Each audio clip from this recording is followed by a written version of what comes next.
All right, welcome back to another edition of Diving Deep, the Dirty Water Boys. Yours truly, Dirty Water Don, with you always, Ganimal. Hey, how you doing?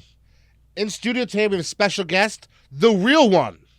Welcome, sir. Formerly known as Enzo Amore, WWE Superstar, two-time Cruiserweight Champion. You can follow me at Real One, REAL #1. You can find all my music. Most recently dropped an album called Lion's Blood with a Y. Lion's Blood. That's because my family on the Irish side is the Lions family. So I have real lion blood in me. But look, we got to get down to brass tacks here. We just missed the first 15 minutes of this podcast, okay? Somebody didn't hit record yet, but we've been talking and rolling for 15 minutes. And we opened this podcast off by telling the craziest shit story that we have. And the Don over here. Mine was taking a shit at 60 feet of seawater in the Hudson River. So I'm down in a hole, digging a hole for a cable job. So cable's getting laid in mud, so the anchors don't hit him and shit. He was diving deep. So I was diving down there, and you only get an hour down there. That's all you get for 60 when you dive in natural air. So I'm down there for like 3 minutes. I got a shit. And I'm like, oh my God. And I know I can't come back up. And that's out of the equation. So I unzipped my wetsuit. I took my bailout bottle off. I unzipped, stuck my ass out in the air, took a shit, and then give the old hot water line, did the old douching, zip back up, got back to work. That's great. That was a phenomenal shit story. I shared mine. Man, how do I even go about it? I don't know how you redo it. How do I redo it? I can't redo it, but I'll give it to you. Nuts and bolts of it is I had to shit really bad, and I got to my house, and when I went to go shit, my body felt it was safe, and as I approached the toilet and took my shorts off in one swift motion, I shitted, did not touch my leg, went through my shorts, splattered on the ground inches in front of the toilet bowl, and then I sat down, and I did not hit a single piece of porcelain. I did not hit my leg. I did not hit my shorts. I was holding my shorts and inspecting them like, how the fuck? This is a real astronomical anomaly. Like, how did that shit not hit anything but the floor? Because my shorts weren't even off yet. I was getting them off, but crazy, yeah. And we were talking about shitting, and, I travel around with Preparation H ass wipes everywhere that I go, preventative maintenance, don't have a hemorrhoid issue. But we were also talking about public shitters and what's your go-to. So we were on the Marriott Hotel. The thing is ironic because I like to hit the hotels up on the road in the morning. You walk right in, hit the breakfast up. No one ever questions you. Nobody. No one's like, what are you doing here?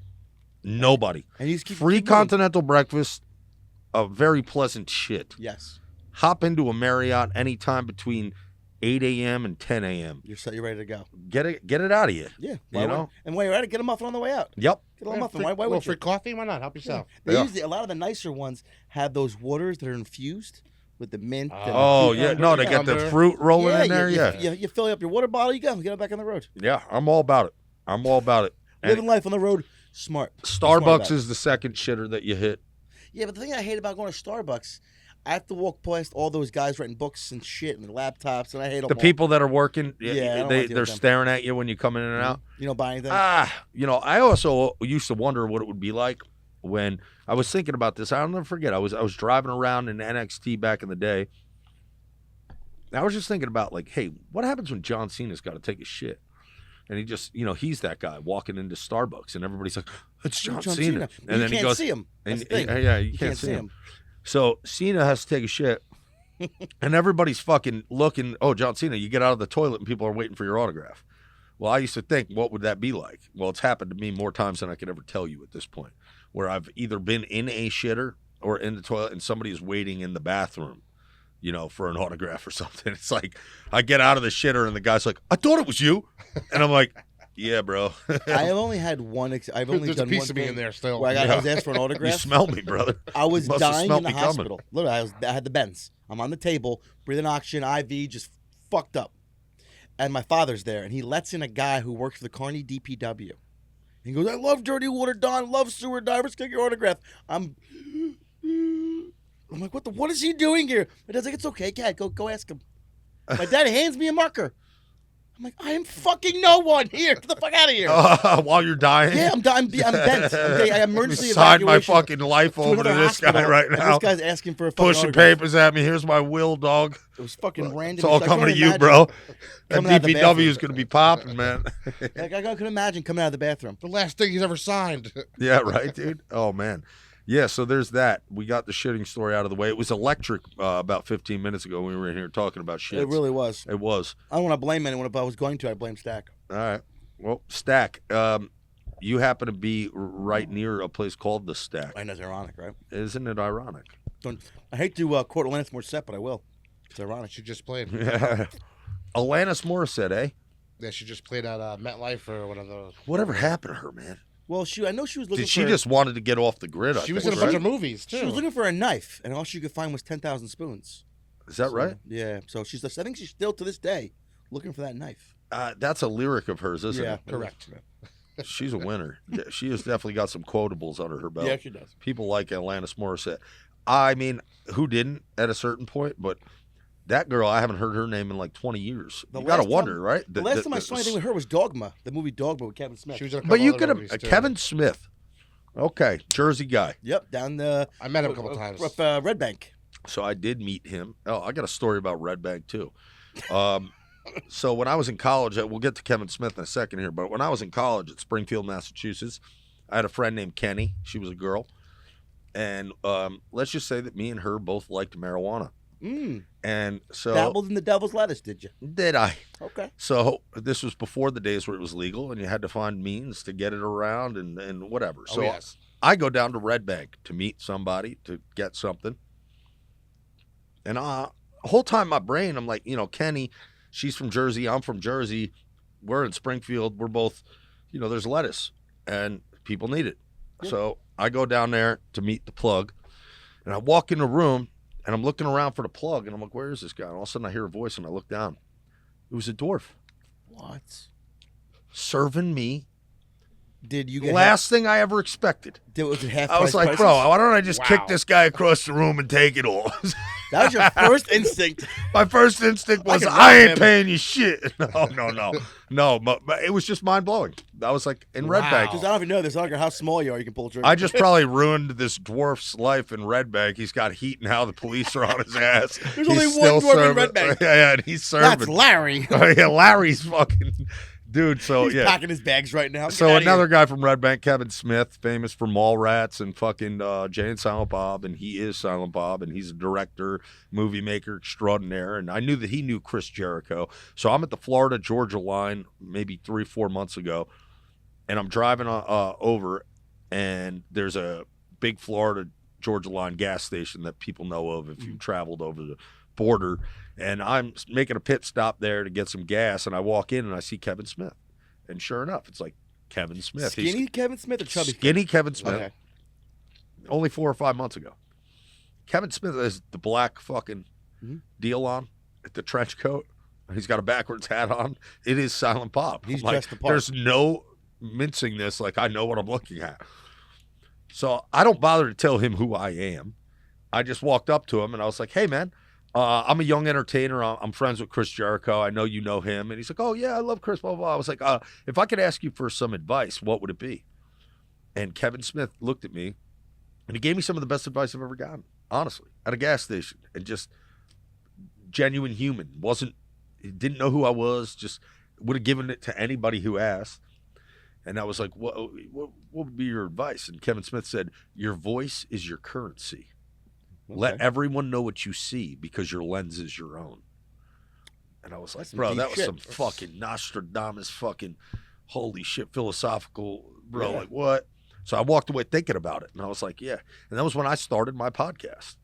I was like, it's right because I'm always searching for something to listen to. I'm driving. I'm on the road. I'm always listening to podcasts. I'm like, I always thought to me, it was like, dude, you got to be a fucking weirdo, like a narcissist, Eric. Like you learned a trade. You have something you do. And we can talk about it, right? Mm-hmm. But to just be a podcaster, to sit there, that's your career, edit yourself and listen to yourself speak. Like, what kind of fucking weirdo are you? Do you listen to your own podcast? Fuck no. I haven't listened to a single one. I don't listen to none of this shit. Once I do something, I don't ever look back at it, bro. My wife, we watched one episode of our first show. First episode. My wife, everyone leaves the house. We had pizza, a little airing party. Everyone leaves, right? It's still paused on the screen. She sits down next to me and she goes, if you were somebody, you wouldn't be watching this shit. I was like, ooh, well, fuck you very much. Yeah. So after that moment, I never watched or listened to anything I've done. I can't do it. I'm the opposite. I like to watch it and see how I fucked up. And pleasure yourself to it. no, see, there's like something so simple. See, I that couldn't could've do that. changed. That would Yeah. I would kill myself. yeah, 'Cause you ruin your whole image because imagine how No, much yeah. work I put into every word that I've ever said on camera in my life. Every promo, well thought out. Every word. Really? I just talk. Nah, man. Every word written. From my name is Enzo Amore. I'm a certified G. I'm a bona fide stud. SAWFT. I had to write books this big to get that sentence out of it. You know what I mean? Really? Yeah. I was. What, did you want to be a wrestler or did you want to be an entertainer? Like where did that crossover? Because Well- you're a bigger than life personality. I wanted Right? to be And a you're also rapper. athletic. I wanted to be a rapper. Okay. And I was, and I am. But I knew that the window was short to be a pro wrestler, and I had an opportunity to be a wrestler in a unprecedented fashion. Nobody had ever, bro. I never wrestled in my life, and I got signed by the WWE for a tryout. I Okay. tried out, and then I made it. So and you I went ne- in there wanting to be a rapper, to do No. music. So I graduated college. I was managing Hooters in Hackensack. Love who? Okay. Love Hooters. Family environment. love it. R.I.P. Hooters in New Jersey. 100% saw him then before. Yeah, I was there a few times. Yeah, managed Hooters in Hackensack and Paramus. Fast forward, I'm smoking cigs. I'm serving people lettuce, and my dad is kind of like, "You're a fucking idiot. Like, what are you doing? Yeah. Managing Hooters ain't gonna be the end game goal here, kid." So I just ponied up and made this video that went viral on YouTube, and then my strength coach got a phone call from Triple H to start training him. Okay. So imagine Paul Levesque calls my strength coach that I've been training with since I was 14. I trained with all these NFL players. I was first team All North Jersey, graduated 05, played college football, got done with that, and was like, what's next? I still wanted to be an athlete. So I was doing a little boxing, a little MMA, but, dude, that takes commitment, and I Yeah. didn't commit to maybe 100 hours on the mat and maybe less than that boxing. Before I knew it, Triple H calls my strength coach. I tell my strength coach who he is. I tell him to call him back. Next thing you know, my strength coach to this day still trains Triple H. No shit. So awesome. he showed him the video of me that went viral on YouTube, Mhm. and then he gave me a tryout. And I get signed, and Dusty Rhodes likes me. Dusty Rhodes says, sign this kid. I thought I was going to be a manager, like just talking on the mic, talking Yeah. shit. Next thing I knew, I go out there in NXT in my first ever match. And, dude, I thought I was like a bar story. I was like, I get to go home, tell everybody I did it. Like, Yeah. I had a match in the WWE. You can't tell me I didn't do that. But John Cena was backstage that day. And when all the boys in the back stood up and clapped for me because I was coming out for my first match, and they all knew that I never wrestled a match before, that I was the best promo in promo class every week for 7-8 months now, and I didn't even have a name. So I just get the name Enzo Amore. I just debut that day, and John Cena is backstage. John Cena likes me and asked me to come back out there with him in the main event. So you guys are out together. I tell John Cena I got a tag team partner, which was a lie. I didn't know any better. I didn't know that I was about to get heat beyond heat when you just booked your tag team partner and changed any plans they had for him or you. And I just tell John Cena, I'm like, oh, that big guy's my tag team partner. Next thing you know, we're backstage waiting to go through the curtain, and Big Cass is there in his gear, and he's never even debuted. He's never been on NXT. And my boss looks at me, and Triple H look at me, and like, what the fuck are you guys doing back here in your gear? And John Cena's like, oh, I asked him to come out with me. And everybody's like, okay. So now that trumps everybody and whatever plans they had. Sorry, we didn't see it. We go to the ring, and I spell out soft. I call the guy soft. Now, the guy that was in the ring with Cena, who was going back and forth with on the mic, he was the intellectual savior of the masses. He was smart. Yeah. So I just said to him, I was like, this guy's 7 foot tall, and you can't teach that. And I'm certified G and a bona fide stud, and you can't teach that. You know how many dimples there are on a golf ball? You're a pretty smart guy. Yeah. Well, okay, you don't know. There's 168 dimples on a golf ball. There's 0 dimples on my hind end. You want to know why? Because I'm hard body. You know what you are? You're SAWFT swift. John Cena was like, "What'd you say?" So you had that written out? That wasn't off the cuff? Well, it was jokes that I had written, but now they're coming off the cuff because they're in my back pocket. Yep. And now I can use these jokes because this guy's smart. So like that's Yeah. just the way it worked out. So you had a bunch of stuff in front of you, and you utilized all. There the has tools. never been a wrestler, and there never will be a wrestler to write as much material as I have. I outwork the competition to a point where they will never, ever, ever, ever, ever come near me. No one will. There's not a single wrestler in the world who was under contract for 7 years with the company who made themselves applicable to that, like, that eggs in that basket. Mm-hmm. As opposed to lifting, working out, looking good, playing politics.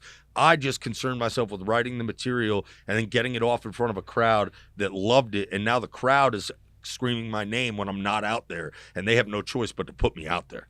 You became an asset. I took the ball out of everyone's hands and I put it in my own. Now, Give the fans what you want. Yeah, now that video that went viral, was that you singing, doing music? So I was rapping Okay. and talking shit about the Jersey Shore. The show or the shore? The show. The show. Yes. I was like, fantastic. yeah, and that's what got me my big break. But it was a video of me, dude. I deadlifted 585 pounds. I box squat a 58-inch box. So the video's up there. I climb a rope to the ceiling and back with my legs out like that.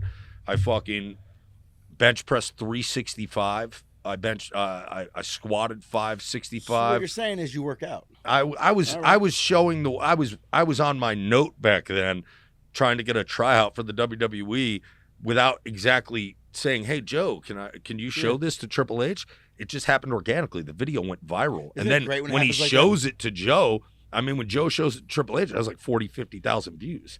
So like he doesn't look like he's just trying to push something in somebody's face. He's like, "Hey, this guy works out in my gym. Check this video out." Yeah. Then I got a tryout, and that was it. And I rode a roller coaster after that, bro. I never really figured it out. You just went with it. I was out there, bro. I didn't know when I was getting roughed up and beat up by guys that were physically doing things to me that maybe they shouldn't. Yeah. You know, like Did you have a finishing move or anything, or was your move fuck, bro. It's funny you should say that, bro. I never won in the beginning, so I never had a finishing move, right? like a heel? I came out as a heel, but instantly turned face with that heel character. Okay. Nice. So while I was a heel and all my mannerisms and the things I was saying, making fun of people, the crowd loved it. So I was a babyface, like Stone Cold. Yeah. You know, Stone Cold was a badass, but everybody liked him, so he's a babyface, right? Yeah. So I still like him. yeah, who To doesn't? this day, I still like him. Dude, I will tell you right now, you'll meet all your heroes eventually, right? That guy is the one. They tell you don't meet your heroes because they'll let you down. They always do. This guy exceeds any and all expectations, dude. Stone Cold is the coolest motherfucker to ever I live. watched the video the other day. Him and Kevin revamped Nash, his car. bro. Him and Kevin Nash are just the coolest pro wrestlers that you want to like. You want them to talk to you, and they're Ever just since I saw Kevin Nash and Your Grandma's Boy, you're a hooker. What did you say? I'll love him forever. yeah, he's the best, bro. I love those two guys. And it was cool when I was on the road and on top in the WWE, and I needed advice. I would call Stone Cold, and he would Really? always answer, which is the craziest thing because I don't want to test it now. 'Cause I'm not. Give him a call. But it's like, yeah, like if I call Stone Cold, I'm pretty sure he'd answer, bro. He's just that guy. He's cool, man. You know, it's always good that one person in your arsenal you can call and answer. Well, when you're on top in the WWE, you can't trust anyone. Why is that? I mean, it's Stone Cold Steve Austin's quote, DTA, don't trust anybody. They made plenty of t-shirts that said DTA, and that shit was a quote-unquote shoot. In my business, when it's real, we call it a shoot. When Okay. it's fake, we call it a work. Okay. So, like a shooter is somebody who's like an MMA fighter. So they're trained fighter. Yeah, that's a shooter. And we have plenty of them, like Kurt Angle and Brock Lesnar. They're shooters. That's what we would call them. Oh, so yesterday's guest would be a shooter. Look what happened to Bret the Hitman Hart. Can't trust anybody. Sharpshooter. He got fucked. Yeah, you can't trust anybody, bro. So that's the thing. Great. I'm gonna leave here today not trusting anyone. So that was it, man. Way to go. Thanks, guys. So that was it. And it works to your detriment to a degree. You know, I was super paranoid when I was working on top in the WWE as far as like I did not trust anyone. So I didn't hang out with wrestlers. I didn't talk to them about anything. I just hung out with my homies from high school. We all lived in a house in the hills in Hollywood. I was living like Entourage for real. Like it was, bro, I had the craziest run of my generation. And anyone who was there will tell you. There was always some shit popping off with me. It didn't matter what it was. There was some shit going down, and I was right in the middle of it. Just fucking wilding out. You finished. I just picture this. Yeah, bro. Like, I get a phone call. I'm living in Hollywood. I get a phone call from the weekends manager, Cash, right? Mm-hmm. And it's like 1 a.m. And I'm like laying in my hotel bed. I got Raw tomorrow at the Staples Center in L.A. And it's 1 a.m. and I get a phone call, and he's like, oh, I'm at this party. Drake's here, French Montana's house. You want to come over? Bro, forget it. Young me, I'm up. I'm out the bed. And now I'm out until 6 a.m., no drugs, just drinking. And then I show up to work in the next. No, I get piss tested. There's nothing I could do. So I was just drinking, you know. And that's the bad part is about when they take away weed and they take about like if you're not, you're a pro wrestler. You're probably a certain type of motherfucker. You have to be, you know. And something not, you know. And I need my whatever it may be, but I need to a little not stimuli. I need a little stimuli. Yeah, I get you. A little go juice. And Yeah. bro. A little marching powder, a little motivation, if you will. So I'm now at Monday Night Raw, right? But I say this to people. This is a new philosophy that I would like to say that I coined. Mm-hmm. When we look at great athletes and or entertainers, look at a Lawrence Taylor. Were the drugs helping him or hurting him? Because to this day, we consider him the greatest linebacker of all time and the greatest defensive player of all time. Bill Belichick, who coached Tom Brady, says that Lawrence Taylor is the greatest football player he's ever coached. Lawrence Taylor had handcuffs on when he showed up to the stadium 10 minutes before kickoff on an all-night bender from Atlantic City, right? And he had to get the handcuffs clamped off by the fucking staff of Giant Stadium, like the state police. He got in his uniform in 5 minutes, and he was on the field for the first snap. Right? That's first of all, that by itself. Didn't is he awesome. used to dip his mouthpiece in cocaine before? Yes, I believe he did. So You do it all wrong. As a divers, they take it and mix it with the an Ethrac bottle, the nose spray. Yep. You put 1 ounce of cocaine, the 1 gram of coke, 1 liquid ounce of vodka. So I never heard of this in my life, but I just recently found out about that. Yeah. I didn't, not from many, partaking, but I just found a guy when I was in Dallas who was at the bar, and he was hitting an Afrin bottle. Mm-hmm. And I was like, bro, what's that? And he just looked at me, and I knew what it was. I was like, bro. And then he told me, he's like, I mix it with water so I can get on my flights, and nobody ever checks it. And I was like, wow. Divers did it with vodka because depending on where you are, stationed where you're working, whatever, it gets real cold in the environment, so it could freeze. So you'd get vodka So it won't and freeze. blow. And I learned the hard way. I was diving, and I couldn't clear. I'm like, my bad sinus issue. I'm like, what the fuck? And I get up, and an old timer was like, you okay? I'm like, fuck, I'm not okay. He's like, and he takes an alcohol swab. He's here. I'm like, what? That is not fucking African. I was right back in the water, down to fucking 20 feet, 30, 40, 50 feet, no problem. Oh, wow. I mean, would way be better than bogged the fuck out.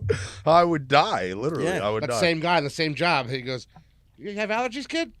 I was like, "I'm all right." He goes, "Try this." He was pimping it out. Oh, yeah. Yeah. That's First one's great. free. That's how First one's free. we all find out about these Afrin things Yeah. from good people. Great guys. Great guys. So, yeah, I don't remember where I was at in that story, but Not doing any stimulants and only so having to drink and so go I to was work. I was out at a party all night See, I'm long. listening. All night long, and then I walk right into the Staples Center, okay?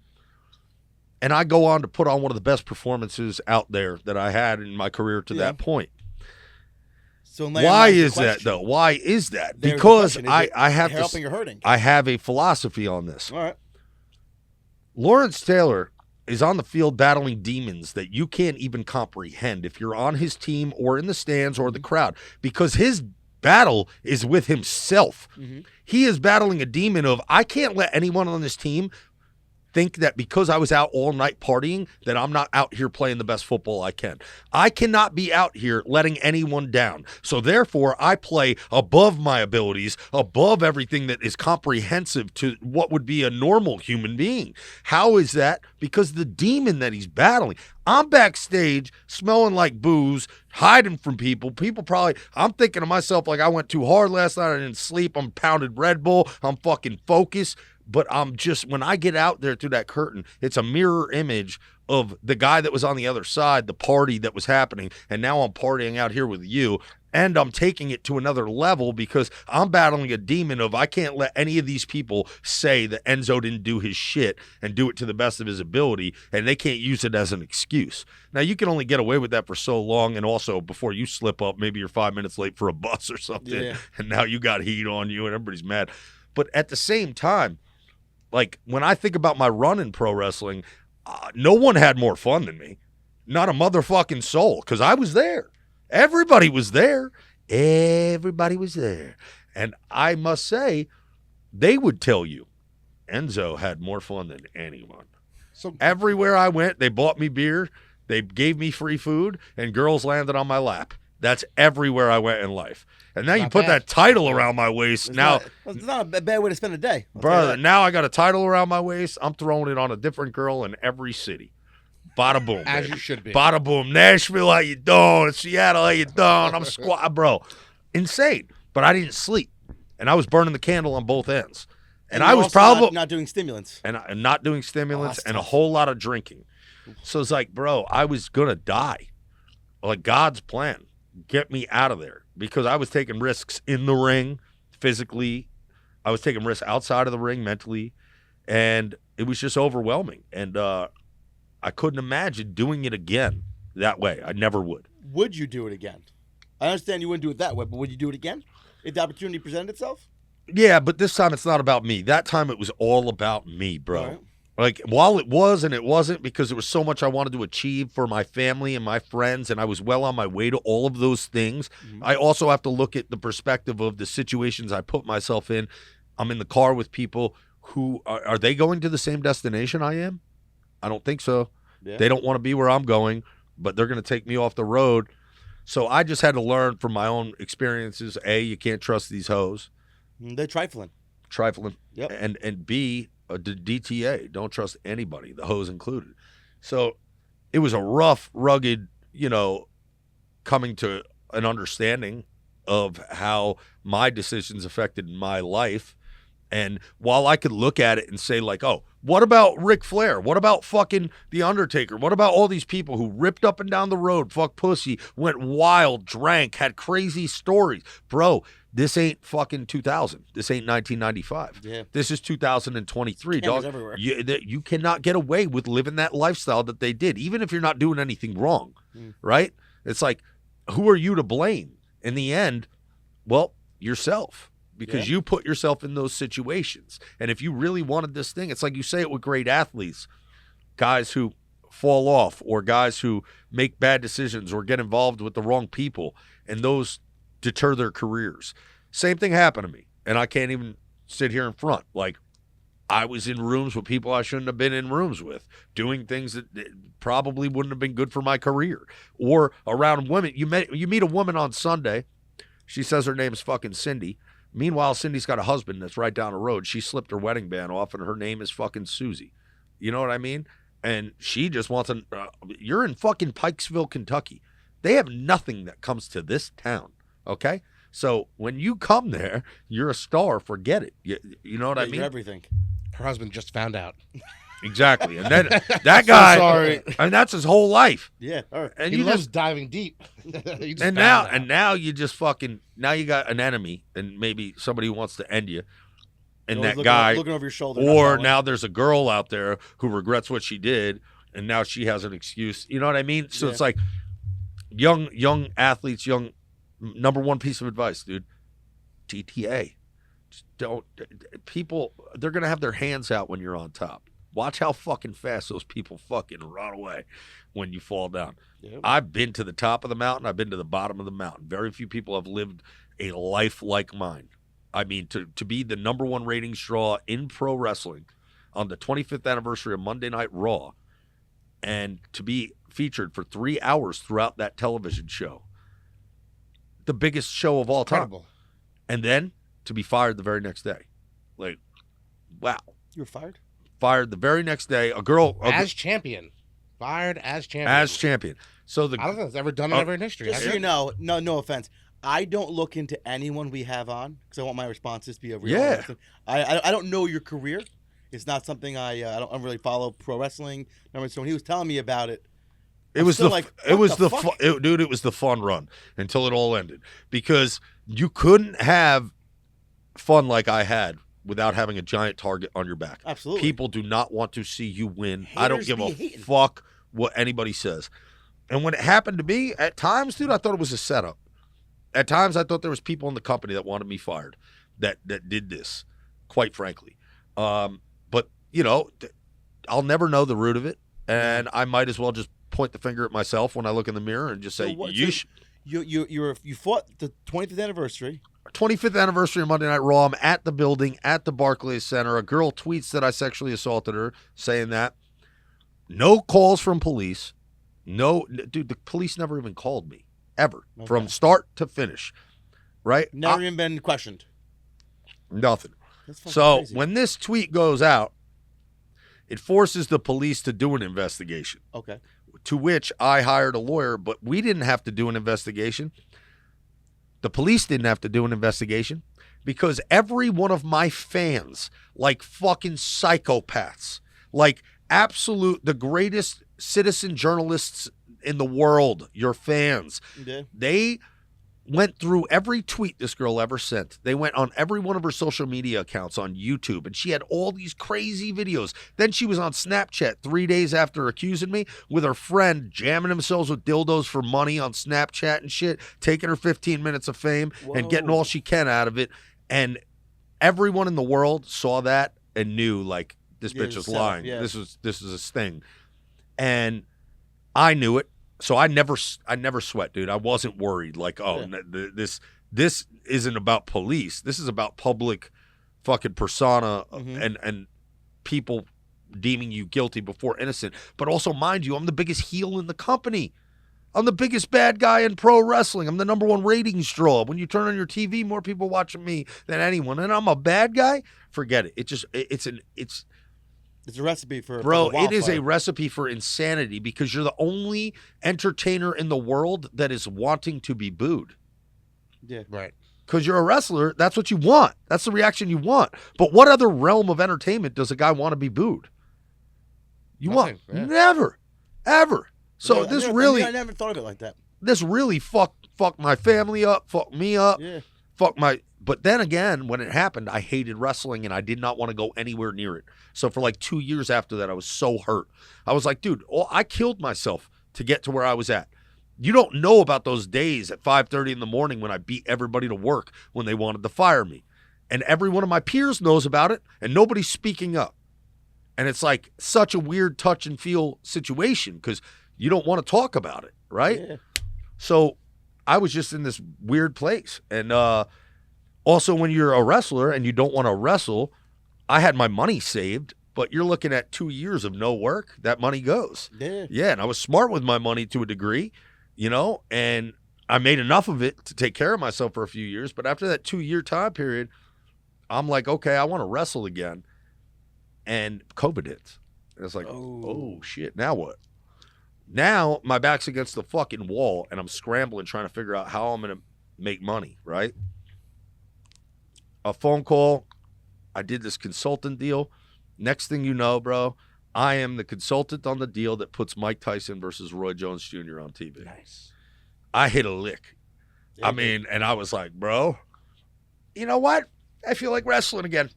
What You don't have to pay me to do it. I'll do it for free. So for like the next year, I started wrestling again in like little armories and indies and showing up places that didn't expect me, didn't advertise me because I was like above it. I'm not going to wrestle at these places. Yeah. You don't have to pay me to do it. I'll just do it because I love it.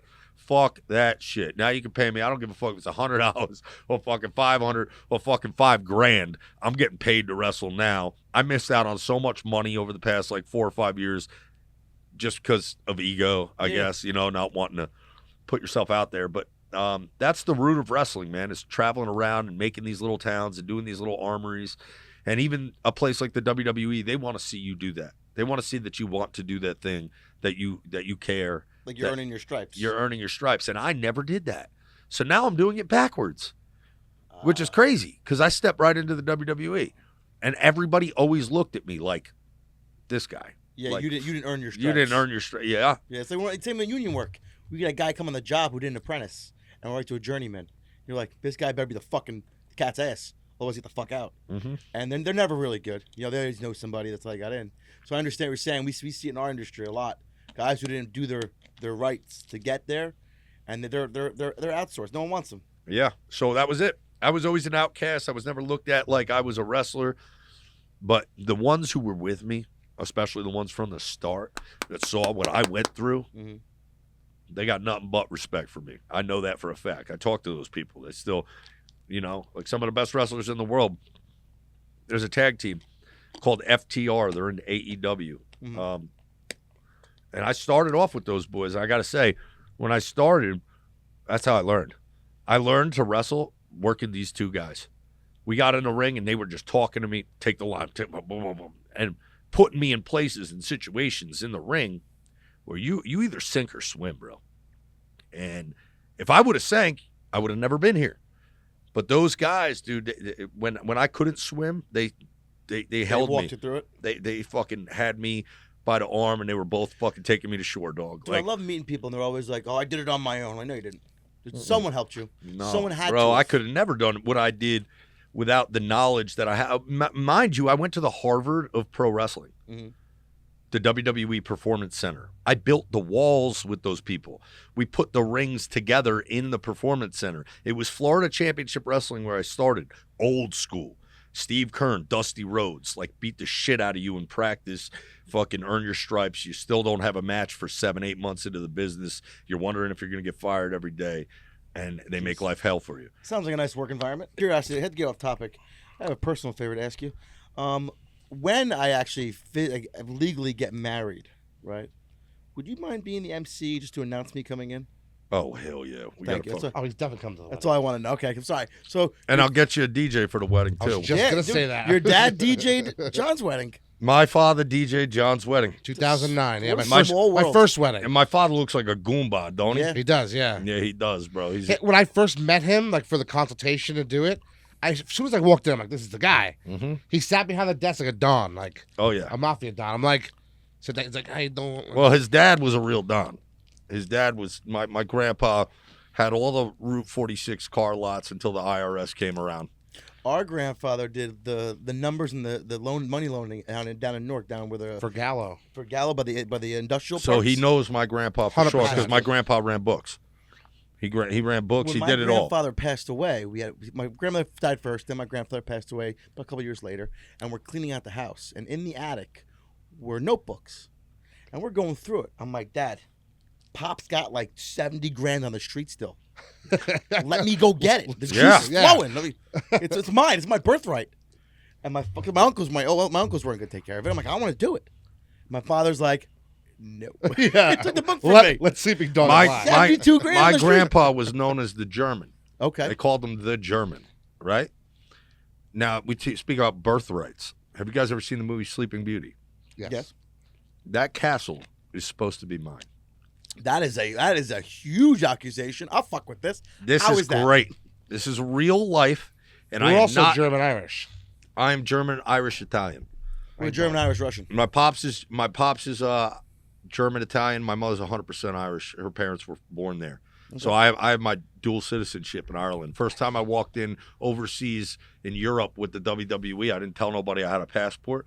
And they're all waiting on lines for American customs. And you're just like, fuck and off. I walked right in the European line. Everybody's like, Enzo, you're in the wrong line. I'm like, fuck out of here. I was at the fucking bar drinking by the time they all got through customs, bro. That was the one thing I got good out of my first marriage, dual citizenship. From where? Portugal. Good for By you. the way, non-extradition country.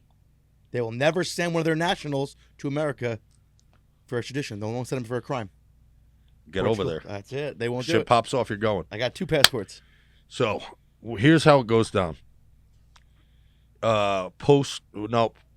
Pre-World War I, turn of the century, that castle's up. The land bearer of the time is von Ludwig. All right, von Ludwig Castle. Okay. All right. The land bearer was gifted that in Prussia after whatever happened, and it's Bavaria. That's where it is today. Okay.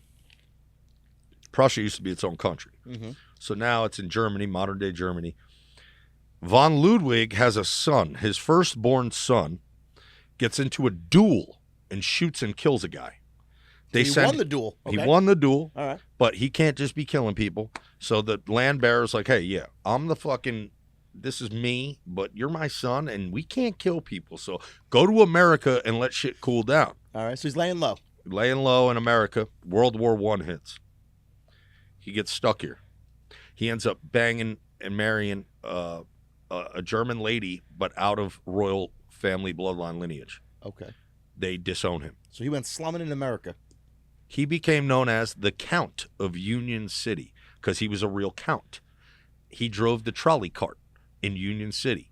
Everybody knew him in Union City as the Count of Union City. He had 2 kids. One of those sons is my Uncle Freddie and my nanny. So my dad's grandma Okay. is his daughter. His firstborn son, Freddie, never has any children. Okay. I'm following the lines. The next born son is my grandpa. Okay. My grandpa technically is the inheritant of this. And then your father's his first son? My father is his first son. And you're your father's first and I'm son. my father's first son. It's yours. It's mine. Technically speaking, this is real life. Field trip. Let's go. So I need to go visit it, the von Ludwig Castle. I have to. It's technically supposed to be mine. And then my grandpa, my Uncle Freddie, he went through hell and high water in his lifetime trying to get his rights to this thing and had stacks of books and this, that, and the third. And then it all died with him. So nobody ever went about trying to get it back. I mean, if you got a little free time, I'd crack the books. I know. I just need to do my research and find out about it. Netflix would definitely get you a could you movie deal. just- That sounds like a web 23andMe? series to me. Yeah. Netflix, yeah. That'd be definitely a web series. I know Lot Lizard Productions, Final Line Media can help him with that. That's real shit. That Yeah. really happened. And I really should do the research and really find out about it. And it also brings me to my next point, right? Because I could see you with a big count cape roaming right, the halls. so Yeah. if I come back to wrestling, should I just be the Count von Ludwig? Yeah. The Count. That'd be pretty Count. No, sick. keep Enzo. Count Enzo. No, well, the Count von Ludwig, and then I could get into the realm of like children's books and children's media and do like Count 1, Two. 2, I actually had a like friend of mine Sesame Street, who bro. writes kids' books. He's great. He'll hook you up with him. So, yeah, there's that. And then, Talk about a coffee talk. What do you got going on? Just trying to get my castle back. Yeah. I'm sorry, what? Yeah, it's mine. Look, I'll show you. and it's real, bro. It's real. I never even share that story, really. There's a whiteboard in his office with strings. It's mine. It's my castle. Just a giant drawing of the Sleeping Beauty castle with fucking stems Mine. coming off of it. See, this guy married this girl. This girl had this kid. It's mine. Mhm. I mean, I followed you. I'm We only came to that conclusion a few weeks ago, too, which is funny we're talking about it now because I had to do the family lineage to understand that I'm the firstborn son. My dad firstborn is. son gets it. His dad is. And bang, here I am. Getting fucking screwed, bro. I don't know about getting screwed. Now you have the information. So do you know whose castle is now? Who The has country. possession? The country. So it's like a historic site? Yeah. Oh, They got to have at least one room for me in there. easily. They should at least, at minimum, give it Alternating to you for a weekends. week, a year. At like, No, alternating weekends. Like bare it's minimum. visitation. Mm-hmm. I'm here to see my castle, but then they might hit you up with fucking castle support for the last 100 years. also very true. You know what I mean? How much money do they dump into it over the years? There's got to be a multimillionaire willing to help me on this He's endeavor. like, hey, brother, I got you a owe castle. me. I'll cut you in on it if you can get it for me. can you imagine him showing up and like, listen, it's mine. They go, okay, yeah, you're right. You owe us $14 billion in maintenance. Yeah. You know what? Keep the castle. I'll pay it off like Alex Jones will by the end of his life, you know? Just a little at a time. insurance. Wait, Alex Jones? Yeah. Make you the know, frogs gay. I love that Yeah, guy. he's turning trillions of dollars he owes to people. Wow. Close to $1 billion, yeah. Yeah. So anyway, back to my point. Sometimes when you think about the world that we live in, they only let you get where you get. And who is they? Well, did they know who I was when they let me get where I got? Because I have that royal bloodline, because that blood flows through me, do you think that there was a background search at a certain point in time? And it's like, And- give him a shot. And does that go for everyone? Or they we're- didn't know who you were, and then they found out who you were, And they shut and they you were down. like, let's get this Ludwig guy the fuck out of here. Hmm. Yeah, think about it. It You could go go both all ways. those ways, yeah. But if you think about it, it's kind of crazy because they say, they won't let you get anywhere unless you're a part of them. you know, and if you have that blood in your veins, will you be able to get there? Because that blood got my grandfather disowned. Yeah. Because he married a girl that didn't have that blood. And they were like, nope, see you later, bro. I don't know. I don't know. There's definitely food for thought. It's something to think about, right? It is. Is there anybody out here in these streets who gets where they got who wasn't allowed to get there? Now, the girl he met over here, Who's the gatekeeper? did she have a castle somewhere else? I think their last name is Rothschild. I thought it was the Illuminati because they hit me up last week on Instagram. I swear to God, they're like, you want to be rich? Join us to the Illuminati. I'm like, I'm not sure that's how they recruit people. Yeah, it's more like you get like an envelope. It's there. It wasn't there. Now it's there. Like, Yeah, it was good. how'd that envelope get there? The message made me laugh though. It's like, do you want to become wealthy and as wealthy then rich in the same sense? I'm like, that doesn't make any sense. And be famous and well known. Bro, Join Illuminati. I'm like, I will say this, dude. I never sold my soul. That's it. Don't ever sell it. Don't ever sell your soul, bro. And I've heard all the crazy stories about people selling their souls. Bro, I have a crazy sell your soul story. Ready? Mm-hmm. I'm a religious man, born again Christian. I was baptized in Greenwood Lake by Chuck Hess. Thanks, Chuck. So I'm at a party. I was like 21, 22 years old. Hanging out. It's like 4 a.m. I had one cigarette left and no Coronas left. I'm like, man, I'm having a good time. I need some more Coronas and some more cigarettes. And I said out loud, I would sell my soul for a 6-pack and a pack of Reds. Right? 2 minutes later, this kid who was not at the fucking party comes walking in with a pack of Reds and a 6-pack Corona and goes, you serious? Now, at the time, I took it as a joke. You know what I mean? I think the kid just had the stuff. You know what I mean? We all kind of smoked the same cigarettes back then. It was either Newports or Reds in our little clique. You know, we drank Budweiser or Corona. There wasn't a lot of options we had. It wasn't like I want Newports unfiltered and a 6-pack of O'Douls. Yeah, it wasn't like I asked for something obscure. You know? But then I think about it now. I'm like, where the fuck does jerk off come from? I mean, popped out of nowhere. He's Towards like, the end of a party. Yeah, you bro. serious? And I turned, and I had this like sinking feeling. I was like, yeah, no, I'm good. Like, even if it's wrong, I'm still good. I'm like, I'm good. I ain't fucking with that. It's funny. Not that long ago, I went into a strip club, and I just felt the devil, and I turned around. Ooh, I'm out of here. I had can't that- explain it. I can't explain it. Fireworks stand. It was like I got cold, and it was like I got a fever feeling, and like I couldn't see straight. It was like blurry, and I was like, "What the fuck is going on?" But I was just listening to John the Baptist in the fucking car, and now here I am popping into a strip club. Like, what the fuck? Maybe you're gonna use the bathroom. Maybe Yeah, that's what you're right. in there for. So, but then I just turned around and I left. I was like, bro, that was God telling me, get the fuck out of here. You'll have that. It's just some of the things you look back on. Before you say sell your soul, because I was thinking about that story recently, and it was so weird. I was like, and even at the time, I was fucked up, right? I was doing shit I shouldn't be doing, places I shouldn't be at, and when I said it as a joke, right? But then when it came in front of me, I sobered up like that. I was like, nah, no, I don't want this. I'm good. Yeah. I packed I went home. Mm-hmm. I left that party. It was just Yeah, really no, surreal. it's the devil is everywhere now, dude, and it's crazy, and it is in your face.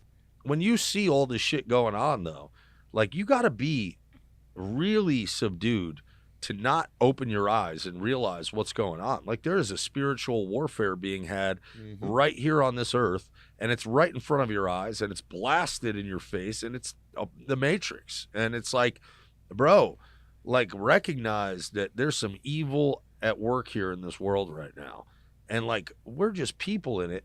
And no, we're pawns in it. I don't even think we're people. We're pawns. Yeah, bro. We're It's zeros like- and ones. And that's it. I do feel like society is waking the fuck up, though. Yeah, it is. I agree. Like But people what's are taking waking so up. long?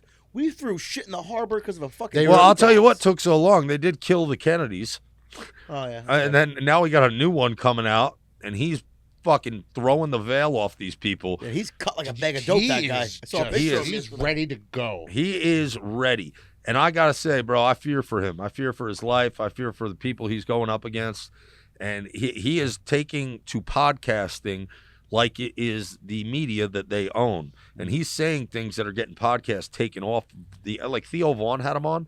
They took it down. They are scared of him. They are. They're petrified. But if they're scared of Hold you, on. He did his thing with Theo. Got posted. Took it down immediately. Who took it down? They. Yeah, they. Okay. YouTube, who's owned by these guys who you just, it's so hard to tell you who they is. You just have You know to what's say crazy? they. Even the dumb shit we're doing looking for bones, we were looking into it because we had really good growth. We had all this kind of media coverage. We found something. Crickets. No more media wants to talk to us. And then we're like, well, we're getting good growth on YouTube, but nothing on Spotify. And we look into it. The biggest beneficiary of the museum is Spotify. They're all fucking intertwined. Always. And we're sitting there like, I can't believe they took something down like that, though. Theo's on another Did level. they take RFK off Rogan on Spotify? No. That's still the sitting. It's still there. Rogan is his own force. He's above it. Yeah, He to a degree he's above it, but not really. They have had him. They've gone through his library and taken some things out. Have they? That was as soon as they signed him. But I heard. But that then the hit piece came out on him on media.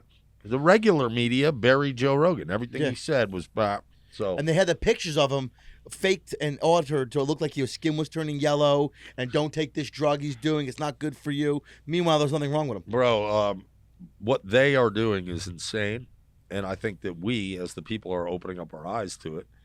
And guys like RFK Jr., who are coming out against the establishment, you know, they just, it's crazy. You would think that the world, the masses, would want to see Kennedy versus Trump. That card sounds incredible. Hell of a pay-per-view. Hell of a I like pay-per-view. Kennedy That versus- debate is going to be Yeah. insane. I'd pay $60 minimum to watch it. Yeah, and that's Why right. I mean, if you hear RFK Jr. on Rogan and speaking about his fucking uncle and his dad who got killed and how he fears for his own life, it's like, bro, what? Like, how do you hear that as an American and not realize, like, wait, they want to kill him? But they're killing But why? everybody. But why do they want to kill him? Because he's telling you the truth or he's combating their narrative. So it's like, bro, like, open your eyes. That's the one you want. Look at all the history. We these martyrs, these Martin Luther Kings, these Kennedys, these people that Reagan got shot at, like we put them on a pedestal after their death. But when they're alive, can we not recognize their opposition? Yeah, that's the way it should be. But obviously we live in a world where extremists have taken shit to another level. And it's like, I want to meet in the middle, bro. Like, you know, Robert F. Kennedy Jr. is running on the Democratic ticket. By no standards would you consider him a Democrat if you looked at what he believes in. Mm-hmm. But he wants to take his party back. And the Kennedy Democrats are different than the Democrats we see today. Did you know that RFK Jr., he, I wouldn't say single-handedly, but pretty much cleaned up the Hudson River? Mm-hmm. Like, just fucking cleaned it up from, like... 1983. Yep. It's beautiful. Clear Water Act, the Clean Water Act. Clean Water Act has done amazing things. It was him. He started that, yeah. He's an environmental lawyer. Yo, while I get this, when I get this out of my mouth, why don't you tell me about that river? You see any whales? Whales? I've seen the whales in the Long Island Sound. I've never seen them in the Hudson. I haven't seen them once in the Hudson. The Sound I have, though. The rivers in the last, I say, 10 years have definitely improved. Like the visibility and what you can accomplish, what you can see, has changed. But again, no matter how much you clean the water up, you're never going to get the mud clean. So a lot of our work is at the bottom, in the mud. And that's where all the carcinogens, the PCBs, all what I like to call the ethyl methyl bad shit, that's where all that lives. So even here in the Passaic River, they have cleaning crews and they're doing all these amazing things. But like I had to do a job over here in Harrison, and the fire department came, and they're like, "You're diving in a wetsuit?" I'm like, "Yeah." And he's like, "No, that mud is," and he has the spreadsheet of what's in it. Because they had like tanning companies here for leather, they had metal foundries, oil refinery, all kinds of shit industry wise. Up the Hudson, up here, way up the Hudson, the car dealerships, the paint factories. Yeah, that was the one. Yeah. That's what he said in the podcast.